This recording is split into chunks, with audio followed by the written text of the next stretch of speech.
It is now my honor to introduce our next guest speaker, Donald Blaine Smith, Brigadier General, United States Army, retired, and Putnam County Sheriff. On January 1st, 2002, Donald B. Smith became the 53rd Sheriff of Putnam County. Sheriff Smith is a graduate of the United States Military Academy at West Point, has a master's degree in systems management from the University of Southern California. Sheriff Smith is also a graduate of the United States Army Command and General Staff College and was a fellow at the National Defense University in Washington, D.C. During his career in the United States Army, he commanded at every level from platoon leader to assistant division commander, retiring with the rank of Brigadier General. His awards include the Distinguished Service Medal, the Defense Superior Service Medal, the Legion of Merit with 2 oak leaf clusters, the Bronze Star, the Meritorious Service Medal with 2 oak leaf clusters, and the Army Commendation Medal with oak leaf cluster. Sheriff Smith and his late wife Jane have a son, daughter, and 8 grandchildren. The Smith family was recognized as a great American family while stationed in Mainz, Gusenheim, Germany in 1983. As you can see, he has accomplished a lot through his career. So without further ado, it gives me great pleasure to introduce Putnam County Sheriff Donald Blaine Smith.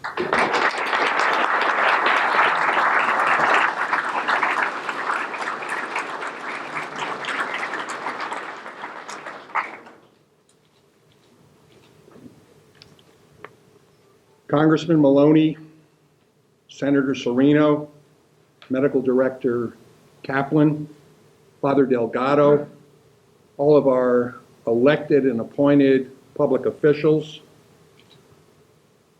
distinguished guests, and there are so many here, family members, and most important of all, my brother and sister, fellow veterans.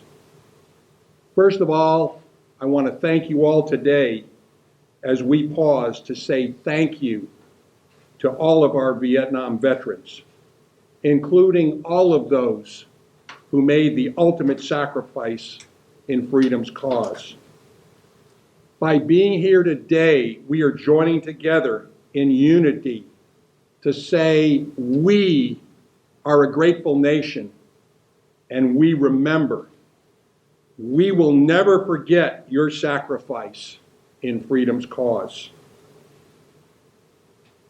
I want to take this opportunity to thank our Gold Star mothers for being here today. Vivian, Donna, and Renata, for representing all the Gold Star mothers in the Hudson Valley and for joining us with their presence today. You know, being a Gold Star mother is not something anyone wants to do. It's not a sorority or a sisterhood that anyone ever wants to be a member of. I may be old-fashioned, call me old-fashioned, but I don't believe in this whole life there's any love greater than a mother's love. The price to enter this sisterhood is just way too high. You have to have a son or daughter who has paid the ultimate sacrifice in freedom's cause. So we honor them for being here today. We say to them, we are a grateful nation. We remember. Let's give them a round of applause.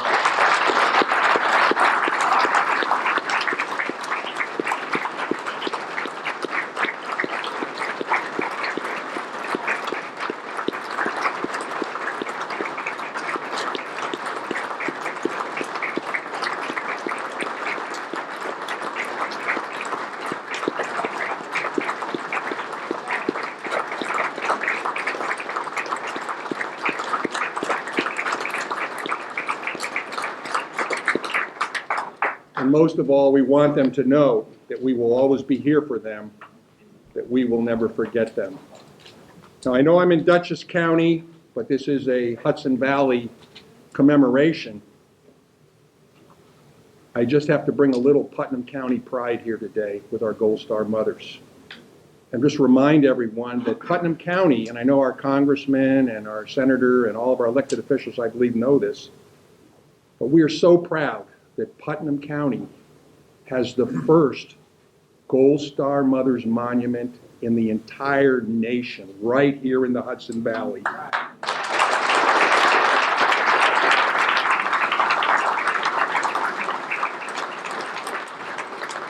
And of course, we're also very proud and honored that there will be a National Gold Star Mothers Monument in Washington, which I believe will follow the pattern of the Putnam County Monument, and it will be completed in the year 2020. You know, at the outset of this ceremony, I take this opportunity to thank all of the doctors, the nurses, the patient care technicians, and all the members of the VA support staff for everything you do in providing medical treatment to our veterans, many of whom bear not only the physical scars, but the emotional scars of war. You need no reminder from me how important the work you do is, and it's God's work. You are providing medical support to very special people, people who were called upon, put on the uniform of the United States of America, and marched to the sound of the guns in freedom's cause. To all of you who work at this VA Medical Center, I have 3 messages for you. Thank you, thank you, and thank you on behalf of all our veterans. May God continue to bless you and bless your work, and bless our special brothers and sisters who you take care of. Today, we are recognizing the 50th anniversaries of the events of the Vietnam War. And as been said earlier, we are saying, welcome home. This is a unique type of observance. We say it because at this time, you're being welcomed home. At the time many of you came back from the Vietnam War, there weren't a lot of welcome home ceremonies, and there were no victory parades. Truth in lending, I have to confess that in my little hometown of Paterson, New York, I was given both a send-off party and a welcome home party. And at my welcome home party, the best thing that ever happened in my life occurred. I met my wife, who was going to be with me for 43 years, the late Jane Smith. Jane is here, as the congressman said, Jane is here in spirit today. She loved our veterans, and she loved the armed forces of the United States of America. Still, in many hamlets and towns and villages across our great nation, there's still not a whole lot of respect for some of us who served in Vietnam. Some protested what we did. Others just wanted to forget. Today, some people tell stories of returning servicemen being spit on. Some say it's true, some say it's not true. But we know at least some of these stories were true. And that's why this ceremony is so special, this commemoration today is so special, that we can give each and every one of you and reach out to all of our brothers and sisters and give them a proper welcome home. A retired brigadier general in the Special Forces tells a story that as a young lieutenant, he faced this kind of disrespect from anti-war activists that made him never want to wear his uniform in public. And for years, he didn't. But the times do change. And one day shortly after the 9/11 attacks, he was at an event in Manhattan, in New York City, in uniform. Ordinarily, he would change into civilian clothes right after, but his friends had convinced him to walk down the street with them. Strangers came up to him, shook his hand, thanked him, patted him on the back, applauded him. But in that period of national unity, after the worst terror attack in all American history, we who wore the uniform were heroes again. All of us. 9/11 was a very defining moment for America and brought us all together like no other time in our nation's history. Despite what you might have heard, we fought a good war. We fought to keep a free people free. We fought to keep ourselves our friends, our buddies alive.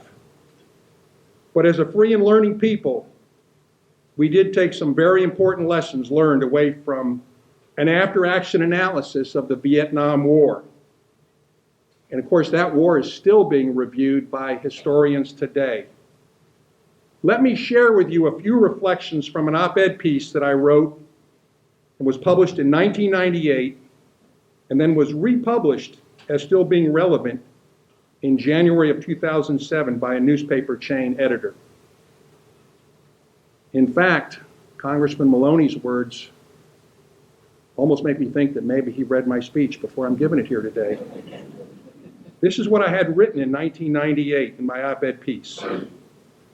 In the long search for truth following the Vietnam War, we learned many lessons that apply to both the military and the country at large for all future conflicts. Before we commit a single soldier into battle, these questions must be answered. What are our goals and objectives? What is the desired end state? Is that end state achievable by military force? What are the risks involved in using that force, and are they prudent risks? What is our disengagement plan at the end of the conflict? These questions must be satisfactorily answered before military force is used. And then, most importantly of all, I wrote, preparing the American people for war is indeed not a task to be taken lightly. The threat to our national security must be real and perceived by the American people to be so serious that we are willing to allow our most precious resource, our sons and daughters, to be deployed in harm's way. And today, let me add a final thought. Never again can we just have soldiers go to war. Whenever we commit our most precious resource, our sons and daughters, as has been said earlier, America must be with them, and America must also go to war. And another thing worth remembering, we won that war. Politicians and the press may have thrown that victory away later after the troops were gone. But like the t-shirt says, we were winning when I left. And that is something that we have to keep reminding people. My dear friend in Washington, Jim Robbins, Dr. Robbins, wrote a book entitled The Tet Offensive, called This Time We Win. It tells the real story of Tet, not the Walter Cronkite or the Peter Arnett version. He said he got the idea for the title of this book from talking to Vietnam veterans. He'd tell them he was working on a book about the Tet Offensive, and they would say to him, Dr. Robbins, do we win this time? Jim's book is just one of many that needs to be written. There's a lot of our history and our experiences that still need to be recorded and need to be told. We fought for America. Our country needed us. We answered the call. And yes, sometimes the call was a draft notice, but we showed up. We did our duty. We served then, and we've never stopped serving. Whether through leadership in business, in our communities, in raising our families, and in helping build communities all across this great land, the United States of America, we veterans continue to serve. We all know now that the country is going through some rough times, economically, politically, and in many other ways. And we, the Vietnam veterans, and we, all the veterans of America, will help. We will do our duty. And I'm confident that our nation's veterans will be part of the solution in this great country called America. You know, at this ceremony today, it's important that we remember and honor the more than 58,000 Americans who lost their lives serving this country in Vietnam, who made the ultimate sacrifice, who marched to the sound of the guns. That's a number that's hard to conceive and perceive. The only way that I can really think about it is I think of West Point on a football Saturday. I think of the stadium filled to capacity. I think of marching bands outside the stadium and cheerleaders and well-wishers who didn't even go into the game. On a sold-out Saturday, you're still over 16,000 people short of our brothers and sisters who made the ultimate sacrifice in Vietnam. These heroes that we honor and remember, though, are not just numbers. They're names. Their fathers, their mothers, their brothers, their sons, their daughters, their sisters, their family members, their platoon mates that we had, and their classmates from West Point. So today, I remember them, and I have their names written down here, but in the interest of time, since so many people are still standing, I just want to tell you that every Veterans Day, every Memorial Day, every time we have a veterans gathering, I remember them by name, and their names are on this piece of paper. This reminds us of the words of the philosopher Plato, which ring too vividly in our ears. Only the dead have seen the end of war. We have known that since the founding of our nation that our freedom isn't free. It's been bought and paid for by the toil, sweat, loneliness, and tears of those who love this country so much, who love freedom so much, they were willing to pay for it, even by making the ultimate sacrifice with their own lives. The Bible is very clear. Faith, hope, and love. But the greatest of these is love. No greater love has any man than to lay down his or her life for a friend. I again thank you for remembering them and honoring them and keeping their memory alive by being here today. We owe it to all those patriots and to all the more than 1 million Americans who with full devotion of duty gave their lives in freedom's cause.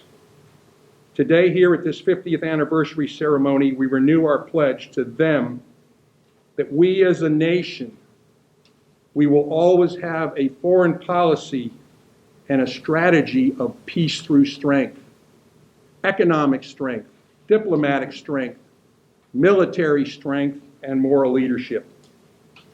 Today, we also pledge that the United States of America will always have the best equipped, the best trained, and the best led military in the entire world.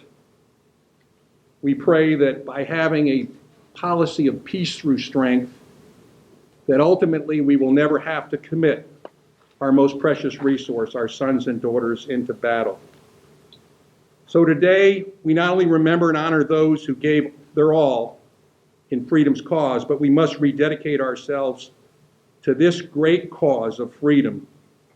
In the words of our founding fathers, with a firm reliance on the protection of divine providence, we pledge to each other our lives, our fortunes, and our sacred honor. So as we leave here today, I ask that we leave here today in the spirit of remembrance and thanksgiving for those great Americans who have served and for those who gave their all in freedom's cause, and to all who are being treated here for physical scars and emotional scars of war. Let's continue to say to all of them, we are a grateful nation. We remember. But let us also pledge that their devoted service and sacrifice in freedom's cause was not in vain. Like the founders of our great republic, let us renew our pledge that all of us who are part of this great generation of Americans, with faith in God, pledge to each other our lives, our fortunes, and our sacred honor in freedom's cause. You know, a few minutes ago, I was privileged to stand with everybody in this room, with our fellow veterans, and with everyone who serves here at this wonderful VA center. We stood for Mary Kay Messenger's rendition of the Star-Spangled Banner.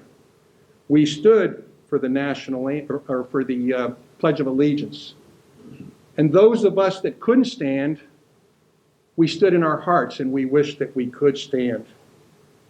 I want to make it very, very clear that I will always stand up for this flag, the flag of the United States of America. I will always stand up for our national anthem. I will always stand up for our Pledge of Allegiance. And I can tell you that there is no nation that's been created by man and woman that is perfect. We, the people, are always striving for a more perfect nation. But if I have protests, I'll write my congressman. I'll write my senator. In fact, we're working on some legislation to keep bigger trucks off the road. We're working on a number of legislations here at the local level. I'll write an op-ed piece. I do write op-ed pieces. I'll attend a town board meeting. I'll attend a legislative meeting and have my views heard. I will vote. I will never miss a vote. I will vote and exercise my right and freedom. And then if you really don't like what's going on, this is a democracy, a great republic. Run for public office and make things better. We are a great nation. In fact, I am confident that with the fellow veterans here in this room, we will continue to work together to ensure that this great 240-year experiment in democracy will continue to thrive, and that the United States of America, although not perfect, will continue to be that beacon of freedom, hope, and justice throughout the entire world. We will continue to strive to be that shining city on a hill. May God give His special blessing and comfort to all of our veterans and their families, and especially to those who bear the physical and emotional scars of war.